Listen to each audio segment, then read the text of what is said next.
And now the 419 with Gretchen DeBacker, Matt Killam, and Kevin Mullen.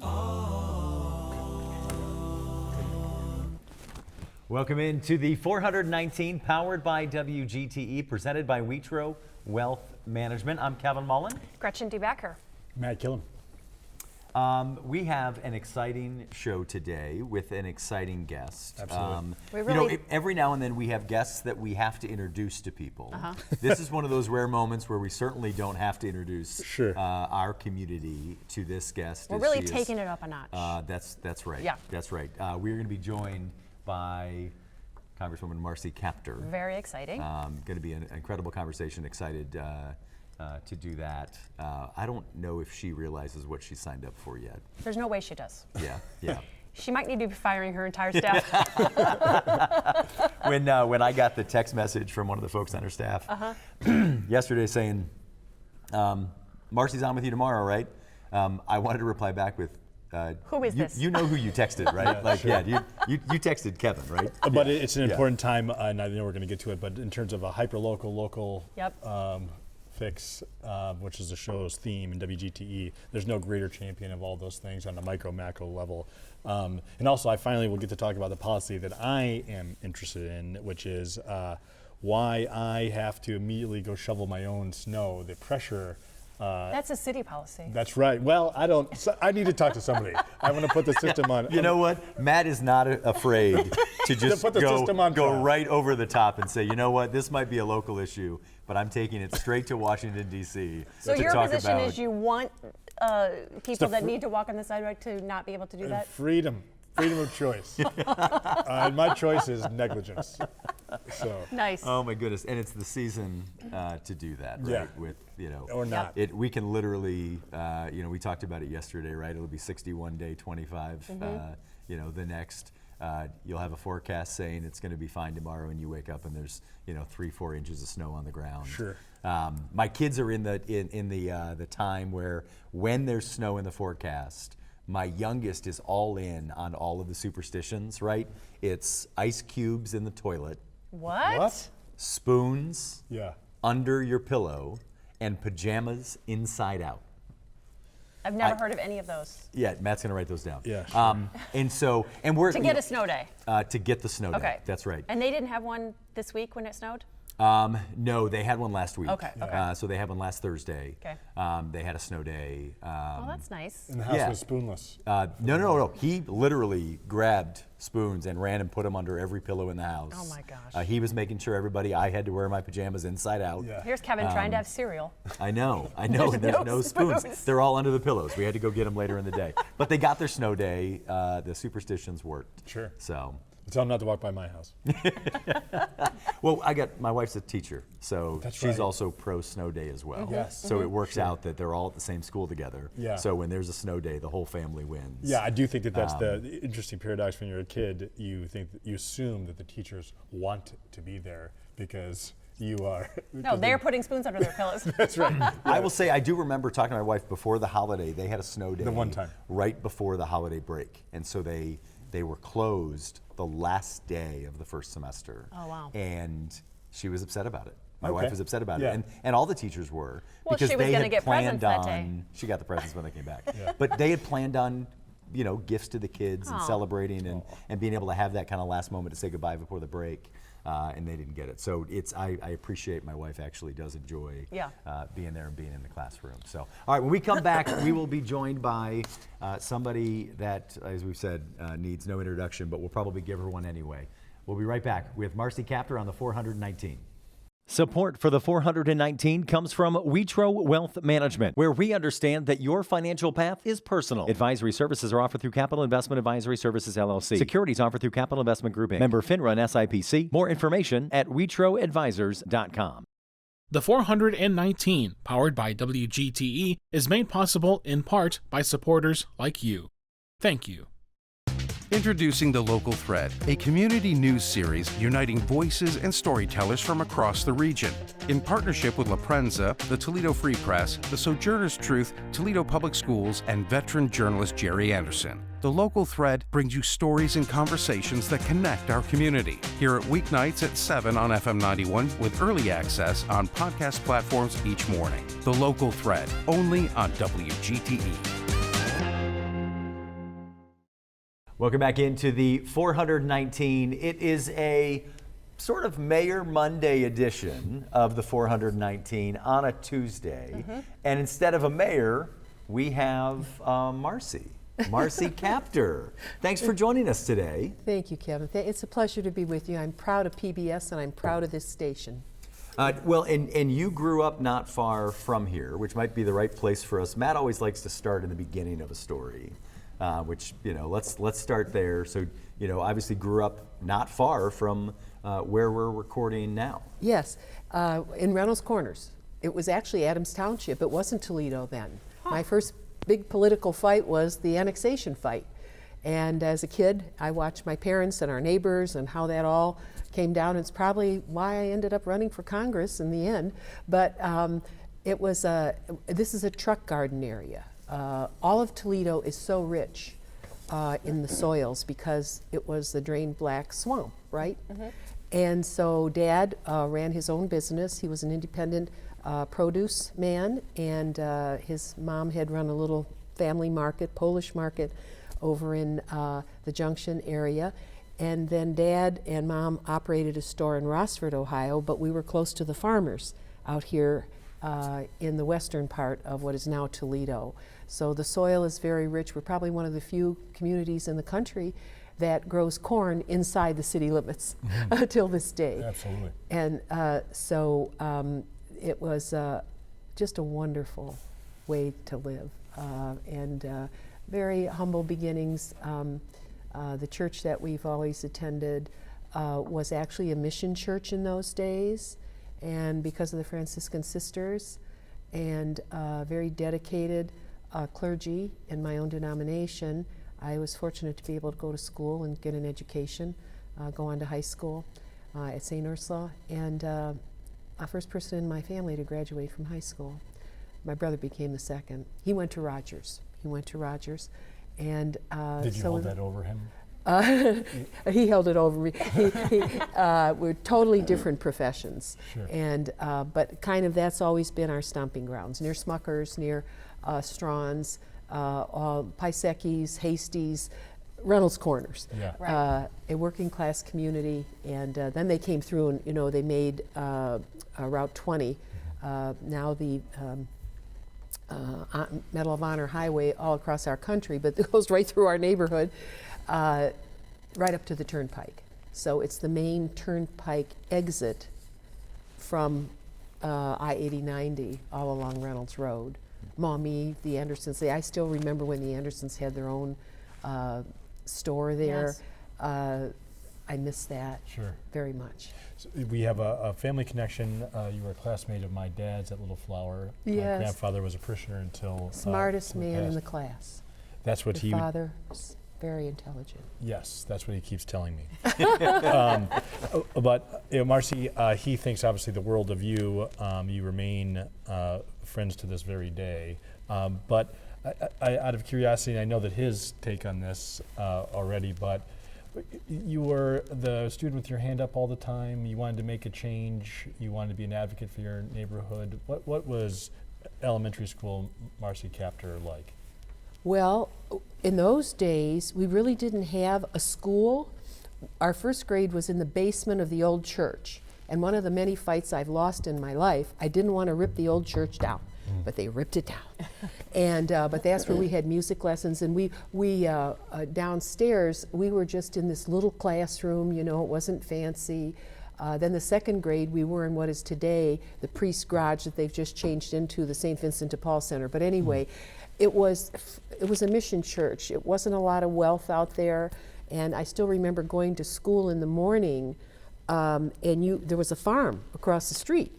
And the lilacs would bloom in the spring, and I still remember the scent of the lilacs. It was just so beautiful. But they raised chickens. And so when the wind would blow. It was a mixed bag. Depending on where you were standing. Yeah. But always just such wonderful people. Yeah. Talk to me about that, the neighborhood. Again, this is one of the best things about living in the town or the region we live in. But the neighborhood to you, what were the kids like? What did you all do? Oh, it was so great. It was just around the corner from us was Gland School. Today it's called Common Space, but in those days it was the grade school, the public grade school, so it was right around the corner, and they had the baseball field. And one man, the man that lived across it still does, Angie Ciambas, who's an expert in landscape, he said to me when my brother passed, he said, Marcy, your brother was the only guy in the neighborhood that hit the ball over the school and over Reynolds Road. He was so strong. Oh my and gosh. he said, but you know what? He said he never made the rest of us feel like we weren't important. And I started crying. Sure. But that's something that I think that you... it was just fun. Yeah. It was Yeah. just fun to be there. We knew all that Mr. It was just you and your brother. Yes. In our family. But then across the street we had the Schweitzer family, and their dad was he worked at Champion Sparkplug, but he had this big Oldsmobile, I think it was, and he would take the kids in the neighborhood in the back seat, and on Penn Road where they have these big hills at totally. Penn Road, he would go down at the down, and we would just laugh. Yeah. I mean, we knew all the neighbors, the halls next door to us. All the people were employed in factories or pharmaceutical companies, and we played together. The rule was be home by 7 o'clock when the street lights go on, Sure. or you're in big trouble. Yeah, that's right. And all the neighbors agreed it was a neighborhood. The street lights were the sign. When the street lights came on, that's what was ours too. Or we would hear my mom's whistle. She had this whistle that she'd put, and if we heard that, no matter where we were in the neighborhood, we all had But to they go didn't home. have any friends, so they were in the backyard. But I don't want to put you on the spot here, but I do think this is an opportunity to talk about complex issues. The Assumption baseball team was a group of cheaters, and I want you to look in this camera and Your talk words. about. That's right. Well, I represent that area now, so I have to be they were the careful. best. But what I didn't understand, the Helfrich family was very, very athletic. Sure. And so they founded, Mr. Helfrich, Romaine Helfrich, founded our Little Flower girls baseball team. Okay. This was before, what was that movie about women? Field of Dreams. No. What? League of Their Own. Stay League of out Their of Own. that. I Stay love out of that sports show. references. League of Their Own. League of Their And Own. there we were all set up, and we go out there and we lost. I think it was like 19-0 or Wow. 19-2 or 17-1, So you whatever were it very was. good. So just a couple touchdowns. Yeah. I Yeah. thought, but looking back, I mean, we had the best time. It didn't Yeah. matter Yeah. that we didn't win. It was so much fun. Yeah. And I can still hear Mr. Helfrich saying, come on, Marsh, round it, go to home, go to home. You know, he would- Were you competitive? I mean, were you kind of always? I was athletic. I suppose I was. My favorite sport has always been ice skating. So that's kind of a different take. We used to ice skate at Sleepy Hollow. It doesn't freeze over anymore. Yeah. Oh. People don't believe that climate change is actually happening, Yeah. but it is. Yeah. In the dry west, in our country, the Colorado River doesn't have enough water for all the people that want water out of it. So the country's about to go through a set of community meetings to try to solve massive problems like that in places in our country. That's part of my job as a Congresswoman. But for us, in our area, we had food. Dad used to work with the farmers all along Hill Avenue. They had, the Kyle family had a store on Airport and Reynolds in that area. Now we have Strains, we have Ullman's, we have all these companies still selling there. But I worked with Dad till midnight. He was, 11 Yeah. o'clock at night, he closed up, and we sold, and this is a big interest of mine, to go local. Why is it that the children in our schools here, the food they eat does not come from our area when we can feed ourselves? Because we haven't organized to that end. And it's not the best food, it's what we send in here, but I'm trying to work with all of our farmers in the region to find a way for those that raise cattle, for those that produce milk, for those that have grains, and farmers markets, fruits. McQueen's was the first company in our area to get a contract to actually put their apples into the school food program in Ohio. I saw you just visited there. Yeah. Well, we want to support our local agriculture. And the state of Ohio, even though it's a big agricultural state, it doesn't see local. When did you, was there an aha moment? There has to have been a point where the baseball star then decided that to be an advocate. When did you decide that this was your calling, your vocation? Because you could have done probably anything, right? Right. And this path. Right. Well, I changed my life to run for office. That's for Talk to sure. us a bit about that. You're now a tireless representative of our region, but that was a series of decisions, or you were in class one day, or walking home, or talking to your parents. Is there a singular moment or a series of moments that made you want to make this change? Well, I think our mother and father, our mother worked for Champion Spark Plug during World War II. And her utter dedication was that every plug she made was perfect, because she knew if she didn't, a U.S. pilot would die. She was so beautiful. What was her name? Anastasia. Yeah, beautiful name as well. That's you were close? Very. Yes. Don't get me on that. Yes, ma'am, of course. that connection, that thought process of this thing that I'm doing has a significantly greater impact, right? That butterfly effect of this spark plug keeps that plane in the air, which keeps that pilot safe, which brings them back to their family. I'm serving others. Yeah, and I think that it's clearly that is a lesson that rubbed off on you. Right, and life was hard because we're from a working class family. So Mom didn't get her high school degree. She should be in Congress, not myself. And she did not get her high school degree until after she went on Social Security. She went back to school, and she achieved that. And she was so intelligent. Our father, he worked so hard. Yeah. And when you run your own store and you have to, go to Georgia and get watermelon, or all these things that he had to do to make his store function. It was in Rossford, Ohio, best sausage across the street from Libby Glass, and all the people we met. I met people through Dad. He would take us to the markets downtown in Toledo where we would buy the food and buy the supplies. We went out to local, like in those days there was a Bill Kilgoose over in North Toledo, and he was the German store owner. We would get his hot dogs and we'd take them to our store, so they worked together. So I sort of learned through Dad. My brother and I were always at his side in his truck. Those were the greatest days, just driving in his truck with him, Sure. And his brothers were veterans, all of them.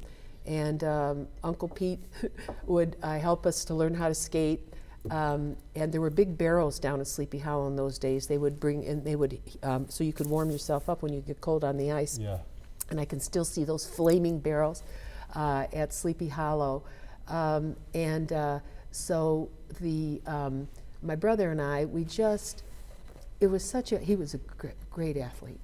And ultimately a race car driver, patent holder for his own inventions. But I remember going with him. You say, what got me involved in politics and all that? All these experiences. My brother, when he got one of his motorcycles, we were up on one of the roads that they just tarred, and he put me on the back seat, and he went 100 miles an hour. Oh my goodness. I decided I did not want to be in the motorcycle business. Right to Congress. But his steadiness. Yeah. He was so steady.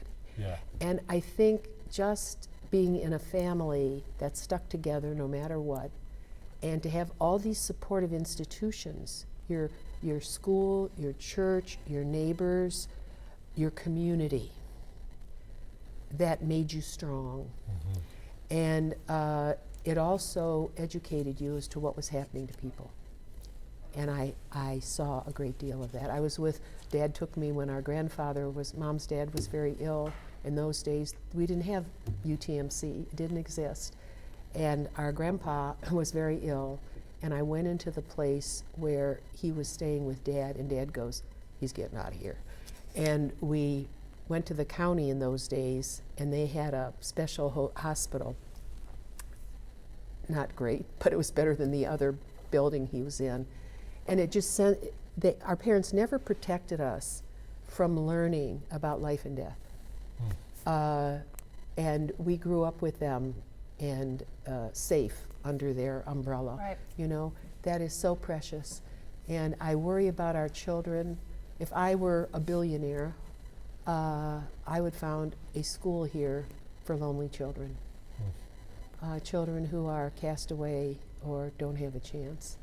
And it's a big issue in every city in this country, every community, I don't care where you're from. But we were blessed and with those, not just those memories, but what they taught us every day of our lives. We're talking with Marcy Kaptur. Marcy, you had mentioned that when you got into public office, it was a change of career for you. Yes. When we come back after the break, I want to talk about that early career and those early days in public office. It's the 419. We'll be right back. To me, community means connecting to others. What will it really take to bring peace to Toledo's neighborhoods? We're a community committed to education. Discover new ideas, dive into exciting subjects, and engage with the world around you. It's all chapters in a book. I would send them personally a t-shirt. Crime doesn't pay in the Old West End, pass it on. That's how we cleaned up the neighborhood. Brings back memories that you don't think are there, you know. WGTE Public Media invites you to Get Out and Play Day. The people of Toledo have really become family. You know, they walk in and it's just like, hey, it's so good to see you. Hello there and welcome to a WGTE Public Media Town Hall meeting. WGTE, where you come to watch, listen, and learn. I love PBS Kids. Welcome back into the 419, powered by WGTE. We're talking with Marcy Kaptur. Marcy, you had said in the last segment that when you got into public service, elected office, it was a changing career. What was the early career? So St. Ursula, then MMA. Straight into the UFC. Well, no, it was a different path, but I went to the University of Wisconsin on a half scholarship, and I had graduated from St. Ursula, and remember that period of time during the 1960s was the start of the Vietnam War. And I had come from a family of veterans all the way back to World War I. And so I saw through my uncles the price of war. And, but I saw that my brother could be drafted in a war that Congress, a gutless Congress, had not voted for, and where we lost ultimately over 55,000, and when they came home, more than double that by their own hand. They didn't know what they fought for. That had a major impact on me in my sort of formative years in college. And no one in my family had ever gone to college. And I went to this place in Madison. I'd never been to Madison. I had the best teachers, the best professors. My hardest decision as a sophomore, will I go into medicine or will I major in history? And President John Kennedy, when I'd been at St. Ursula, was assassinated. That had a major impact on my life. I'm a Roman Catholic. I don't go to Congress because of that, but he was a Roman Catholic, and the first Roman Catholic ever elected President of the United States. And I can still remember the moment at St. Ursula when Sister Gertrude got on the microphone and she said, "Everybody come to the gym." And it was either the gym or the chapel. I don't even remember where we went. But when they told us, everybody just wept. It was, it was an out-of-body experience. Shocking, right. Totally. So that had a major impact on me as a person and on the people of our country. I never saw my father weep. But during that funeral. And so that had a huge impact on our family. And I went to college. I heard Kennedy's message, ask not what you can do, what your country can do for you, ask what you can do for your country. And that always stayed with me. And so in college, during this Vietnam War, some of my dear friends from this region, John Eade, no longer living, great soldier, came home with wounds that he bore his whole life. So all those things happened. Right. It became personal, and then I went into, I grew up in the civil rights era. The civil rights bills were passed. And I ended up majoring in city planning, history, city planning, and I said, I know what I'm going to do. I'm going to rebuild America's cities after what happened and to try to help. And I spent my life doing that for a number of years. I went to work for President Carter when he was president. Here in our region, we just dedicated the 300th home built by Habitat for Humanity after he lost his election because of, that's another story, but anyway, he did as a former president what he could not get done as a president. That's right. And he worked in the field of health, he worked in building Habitat for Humanity all over our country, and made America conscious that we had to be energy independent here at home. And that is something I have dedicated my life to as well, so that we don't go to war over oil again. We have to remember that.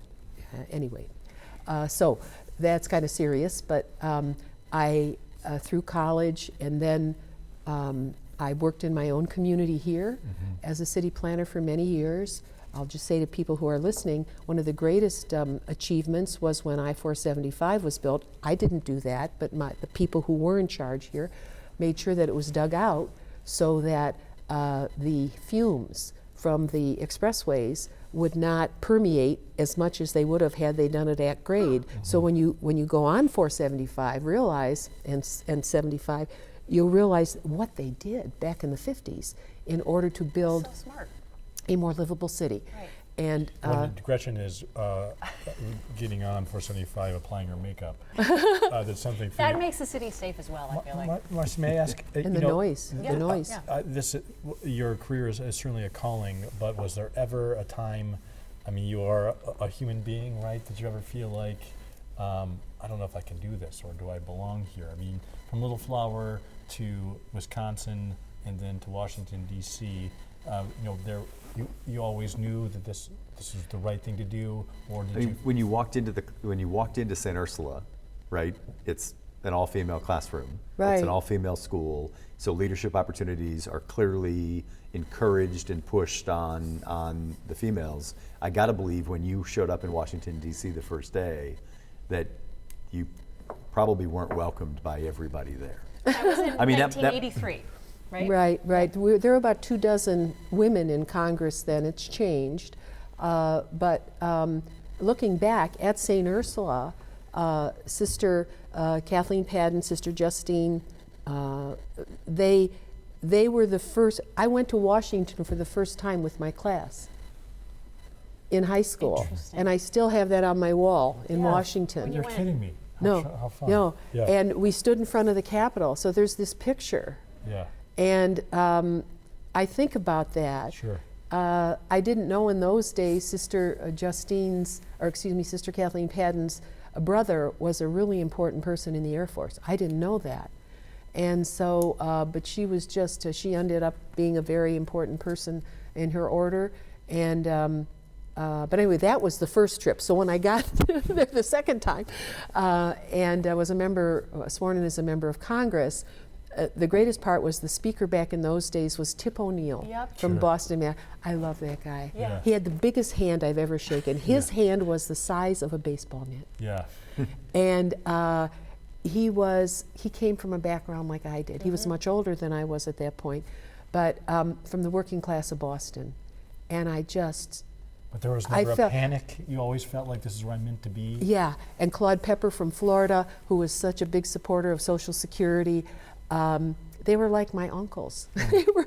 And so there were enough people there, and then many, many World War II veterans in the first Congresses that I served in. They were remarkable. Well, I kind of wanted to ask you a little bit about that, because I think of all of your accomplishments, everything that you've done for Northwest Ohio since 1983. Probably one of the things you will be remembered for, certainly one of them, is your tireless efforts on the World War II Memorial, which was a decades-long, 15-year-long project.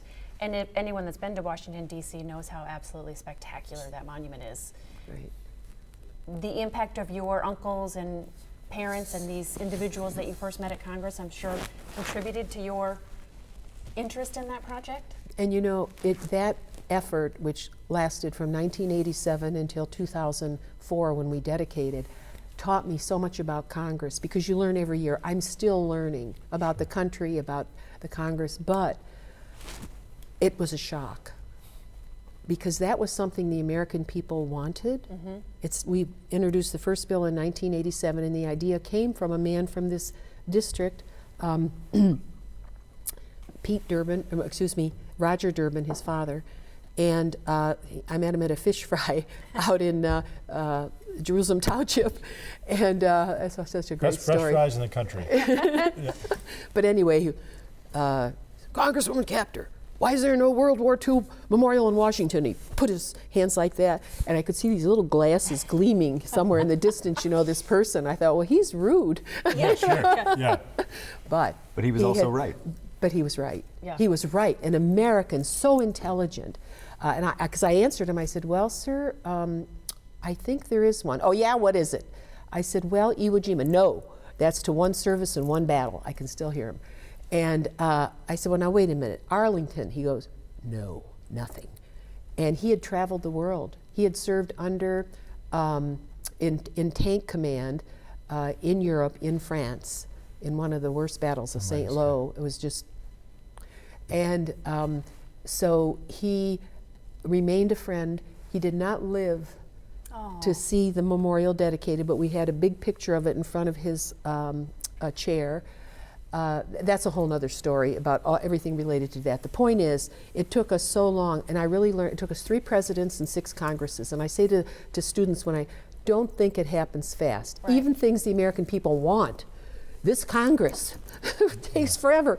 And so we were losing veterans every year. They wouldn't see it, you know. But since the dedication, over 100 million people Unbelievable. have gone there. And I'm still working with the Friends of the Memorial, because the one piece I couldn't complete, and which they denied it, the Department of Interior denied it, was the history of why we fought. It wasn't just that we fought, but why? Why? And I wanted to create a bunker where people could go in and look at movies and different things, so the younger generation would understand what was the 20th century's greatest achievement. The victory of liberty over tyranny. Okay, now what's this century's greatest achievement going to be? I can't answer that. I'm trying to make a difference in this century too, but that's the part that bothers me. Now, there have been some apps that have been done and so forth, but I think that the country, that's an unfinished work, and it could help the American people. Logistically, when you arrive in Congress, one of the things that I think a lot of people don't know about, and I don't know about, is who tells you? Who tells you, like, where are you Here's supposed the to bathroom. where are you supposed to cafeteria. get like an apartment? Do you stay there? Do you travel back and forth constantly? Like, who teaches you about what you're supposed to wear, what the decorum is? Like, how do you get all of that as you're walking in to Congress? This is sort of hard-hitting question. I think it's interesting. Well, you can tell by just watching it, a lot of people don't know what the rules are. So that's a very fair point. Yeah. Well, I guess in the old days they had spittoons and they had places where they could put their cigars and all. Anyway, when you get there, there is a House Administration Committee and staff, and you have to pick your number, which room you'll get of the rooms that the other members have vacated. Okay. For women, there weren't even bathrooms. Tip O'Neill, because of Tip O'Neill, there was actually a bathroom installed and a room converted for women members. How kind. And yeah, that's a whole other story. But you have to then, there are formal procedures for which committees you get on. And my first committee, I went on Veterans Affairs, and there's still a picture of that in my office. There I am, all men. Yeah. Are you serious? And they were so nice. They were so nice. We had a chairman from Mississippi, Sonny Montgomery, great guy. And then I just have to tell this story because of the Vietnam vets and Agent Orange. One of the many bills I've been involved in deal with health care. And our veterans who had fought could not get health care for Agent Orange. I had neighbors who were dying of tumors, soft tissue tumors and so forth from it. And so we wanted to pass a bill that they would be eligible to go into the VA for diagnosis and treatment, and they couldn't. Can you imagine that? No. And they had had to put Agent Orange, stir it up and pour it and things. And but Doug Applegate, a congressman from Steubenville, Ohio, during the debate, when we were fighting the opposition to this, said they said, well, you can't pass this to give them any kind of medical diagnosis because it's not proven that Agent Orange causes cancer in those days. Okay. And he said, there's a difference between what is scientifically provable and morally right. I'll never forget that. And I have used that in my own assessments of late when we passed the legislation for toxic substances for veterans who fought in Iraq, for example, and in the Middle East, when they breathed in all these fumes from the oil rigs. I've been in Iraq, I've been in Kuwait, I've been all over the world, and I have seen what our people have had to bear. And so we were able to pass legislation here based on a family's experience from Erie County, Ohio. We now have the Toxic War Vets Act, and over 1 million of our soldiers have been able to be assessed. And so I just put that, it isn't easy to get these things done in Congress. And there's so much like to you do. shake your head. Yeah, you shake your head. What's the matter with these people? Right. And they simply don't know. They haven't lived it. I watch these hearings, and you think about, Gretchen, you're an attorney, right? The legalese of like reading a legal document, and it's like, well, this doesn't make any sense to me. I watch the hearings and the procedural pieces of it. I just can't imagine day one, like what is that, to your point, Gretchen, what's that cheat sheet look like to say, hey, if you want to, object to something, if you disagree with something, here's how you do it. If you want to say something or reject something, here's how you do it. This is how much time you get to, to share your point and what that looks like. And I just think, I can't imagine that learning curve. And I had this conversation years ago with a friend of ours that's an elected official, and I had said, at the time I had said to him that I don't believe in career politicians.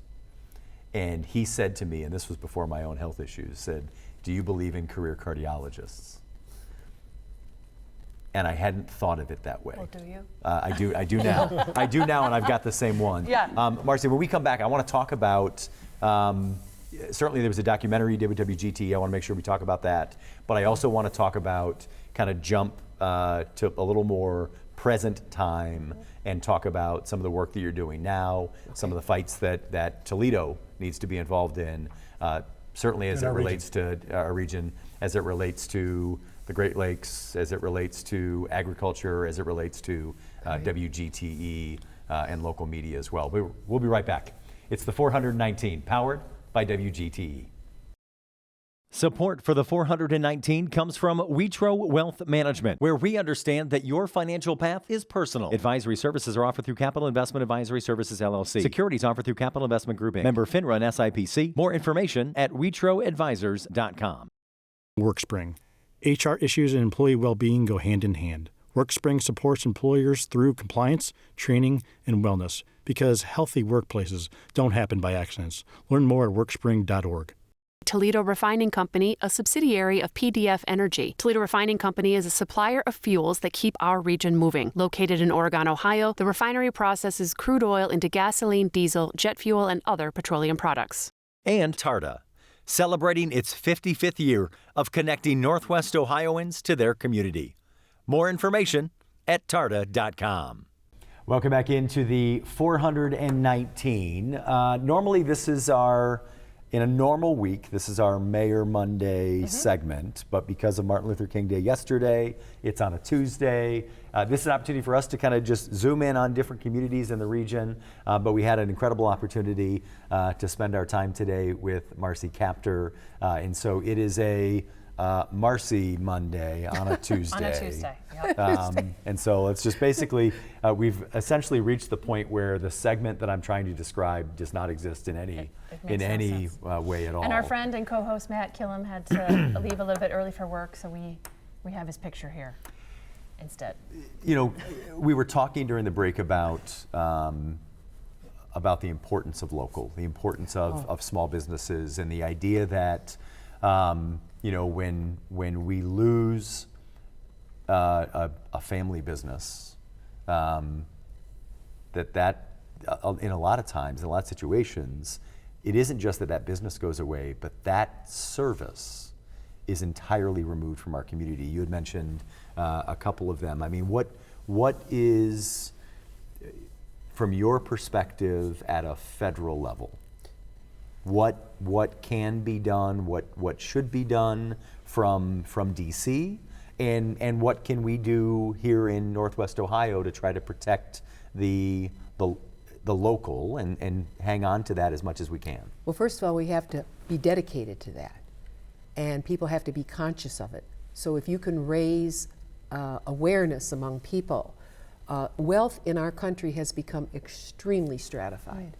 The middle class is struggling. Those that earn at the bottom of the income scale, honestly, I don't know how some of them make it, really. And so it's too stratified. There are too few that have too much, in my opinion. And it's the same fight our mother had when she helped to become, she was secretary of the United Auto Workers at her plant and was involved in writing the first union contract. Why? Because you can't work for nothing. Prices have gone up. And if I look at agriculture and some of the farmers I used to know who aren't any longer there, I have seen something happening in our country, and it isn't just my district, but across the country, that is extremely unfair to our local producers. So that's a whole, just agriculture, walking down that would be a long discussion. But we have to be conscious of local, because that's power to people that are your relatives, your friends, your neighbors. And when I see these companies dissolve or shut down, and I've spent most of my career trying to save the auto industry, the steel industry. Yesterday I was with the copper industry, trying to save the spine of America industry, both for what we're able to do, but also in times of war, we must have them. We cannot allow other countries to take our intelligence away. And in many cases that has happened. We've had to restore it. Look at just, you know, computers and so forth, right. The componentry. So helping the local people be successful, including our farmers, including our industrial workers, is absolutely number one. So if you look at, well, how do you help with that? Well, we could have some better people in Congress, but if you look at Route 24, which we built a few years ago with the help of lots of people from Port of Toledo to the Indiana border, why did we do that? We did that in order to help transportation and advance industry, whether it's agriculture or traditional industrial plants, and everything in between. And what's just happened? Last night I was with the Whelan Company, and $27 million, or 24, 27, is being invested by their parent company, and they are going to expand copper production here in our region. Critical to the country, critical to the workers. They'll hire more people. Also in Defiance, Ohio, a major paper company is moving in. Why are they doing that in the Defiance? Largest economic development in Defiance in its history, US 24. There's transportation. So we've modernized every federal roadway here. That's why Jeep is still here. Mm-hmm. If you look at the Port of Toledo, we could use more concentration of energy, of effort, thinking about expansion of the port and the industrial belt near our port. We need a major plan just for that. We can't live in the past. I want to, on the port, there was, and I'm going to get the story wrong, so I'm going to let you tell it. But I mentioned during the break that I'm involved with Toledo Rotary. I know that one of the projects of Rotary is MESA, an organization called Medical Equipment and Supplies Abroad, that takes expired, retired medical equipment, puts it in shipping containers, and gets it out to largely Central American countries, but also sent some to Ukraine. I know that there was a conversation about trying to get supplies to Ukraine out of the port of New York, and there was such a delay, and you jumped in and said, what about Toledo? After World War II, President Eisenhower, a great general and a great president, built the Great Lakes St. Lawrence Seaway from Duluth, Minnesota, all the way connecting the lakes, Lake Superior, Lake Michigan, Lake Erie, then we go to Lake Ontario, but then up into Canada. After you get through Buffalo, you go up to Canada, out to the Atlantic. Why did he do that? Interesting. He knew when the war was over, the job wasn't finished. And America created NATO, the North Atlantic Treaty Organization. The other night I was just with the ambassador from Denmark and Greenland talking about the current issue relative to Greenland and the administration. But President Eisenhower knew that the pieces of broken humanity had to be picked up, and it wouldn't happen in a year or 10 years. And he created NATO. General Omar Bradley, I'm saying this so people read books and they think about those that came before us. What did they do? They created the largest umbrella, defense umbrella for liberty in the world, NATO. And we are a member of that. So, but that pathway, shortest distance over the globe to the ports of Northern Europe, President Eisenhower. And it was dedicated in 1958. Queen Elizabeth came in for that dedication.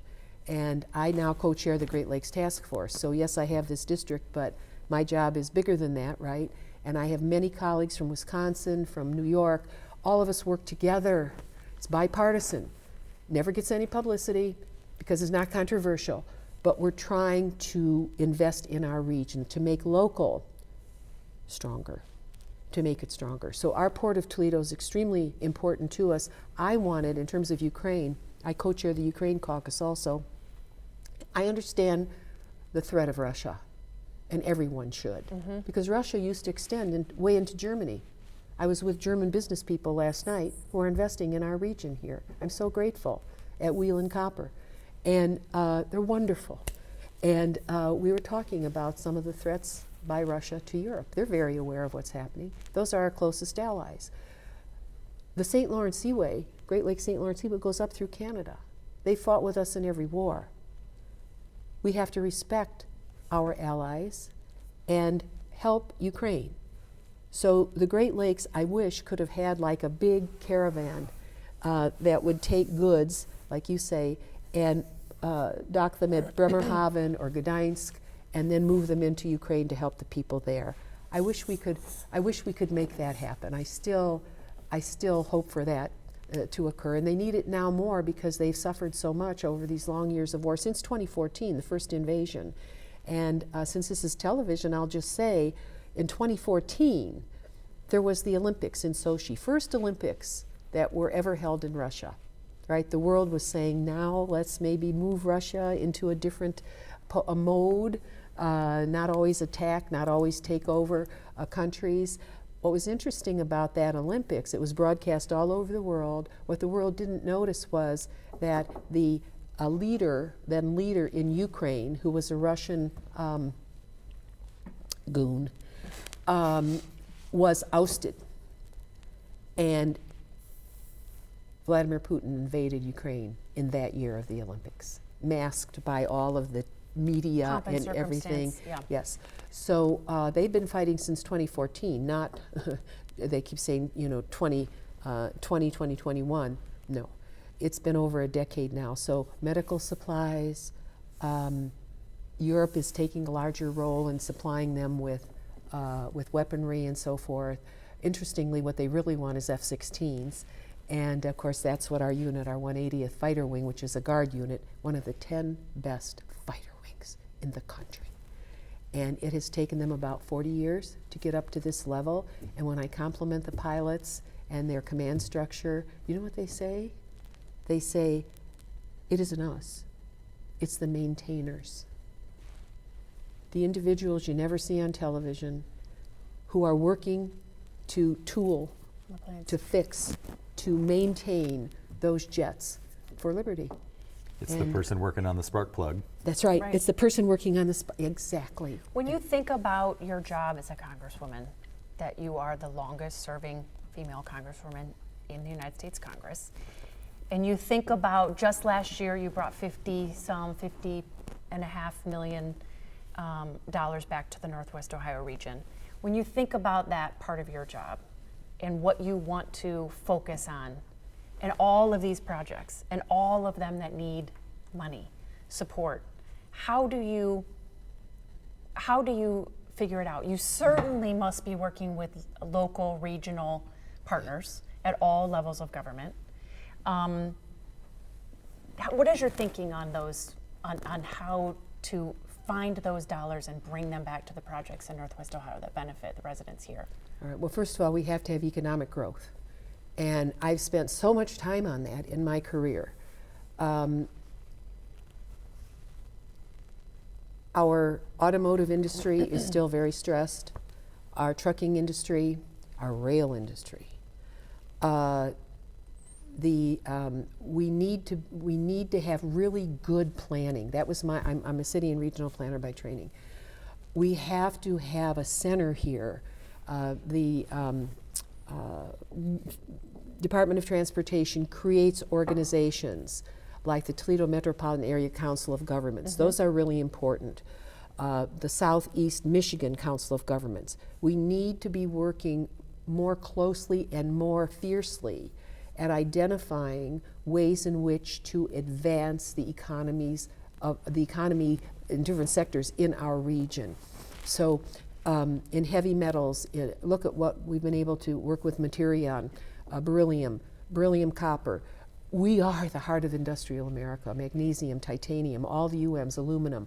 We have to have more of a focus to see that, okay? Then in agriculture, all of our counties that I represent, more than half the crop now goes into fuels.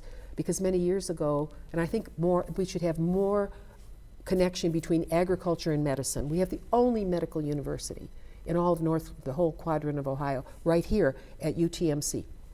We have to think about agriculture and medicine. One of the presidents, when I was first elected, all of our hog industries were our farmers were going bankrupt. So I said, what else can we do with these animals?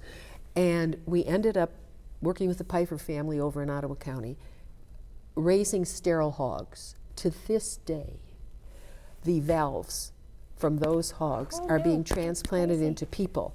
I said it in my audiences, and one guy goes, I got one. I said, oh, okay, this is really great.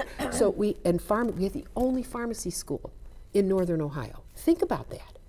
Not even Cleveland. I represented Cleveland for a long time. So I think we have to think pharmaceuticals and medicine in a different way. Why?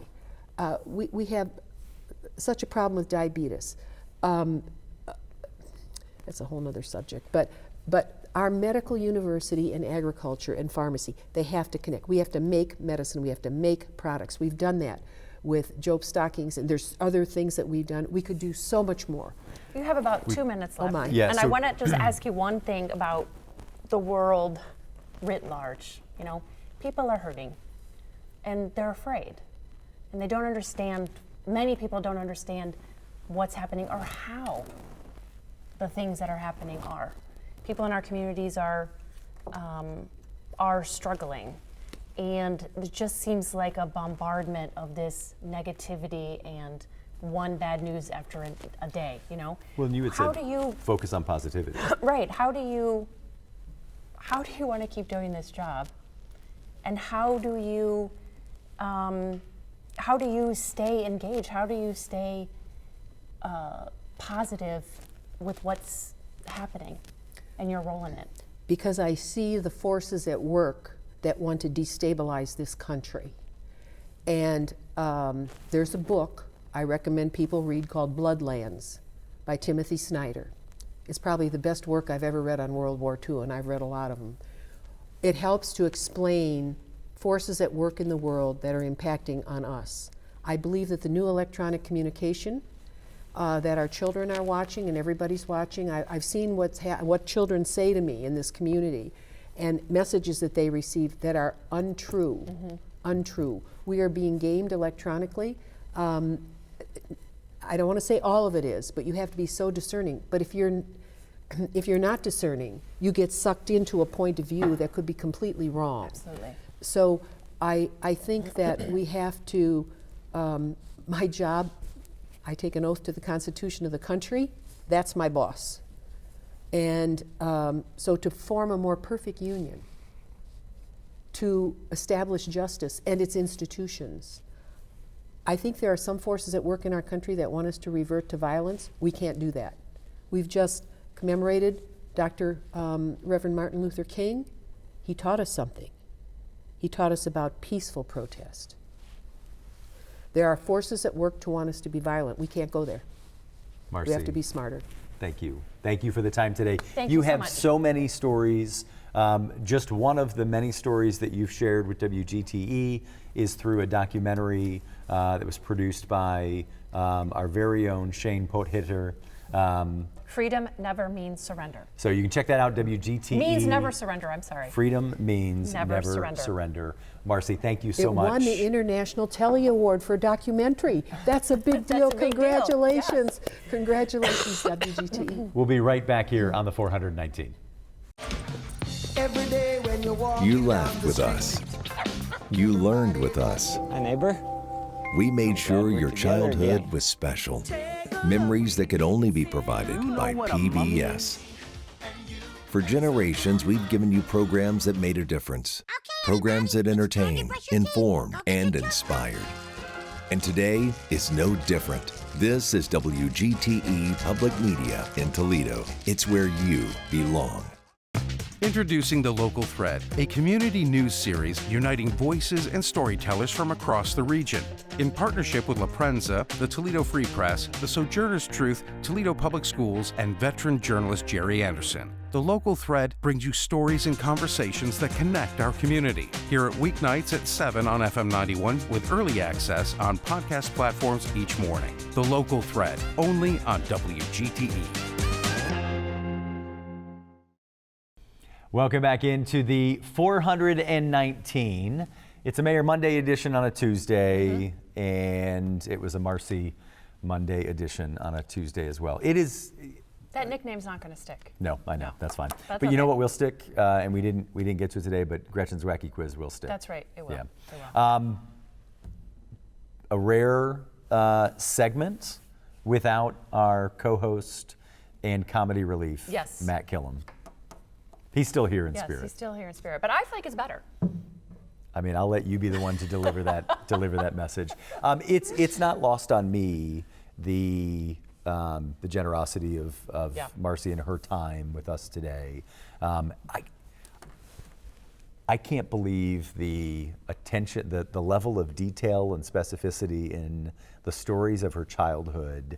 I don't know that I could tell you the last names of my neighbors today. I think she relies on, and has always relied ChatGPT. on that story of her family and her life when she grew up throughout her entire career, her political career, and truly remarkable to have access to have that lengthy of a conversation with a sitting member of Congress is pretty exciting for us. Absolutely. And Marcy, is currently running for office. We have reached out to a Republican candidate for that seat as well to invite them to be a guest on the program. And we have not heard back yet from them, but when we do, we look forward to having them scheduled to get a chance to know a little bit more about them and their background as well. It's the 419, powered by WGTE, presented by Witro Wealth Management. Thanks for joining us. The 419, powered by WGTE, is made possible in part by supporters like you. Thank you.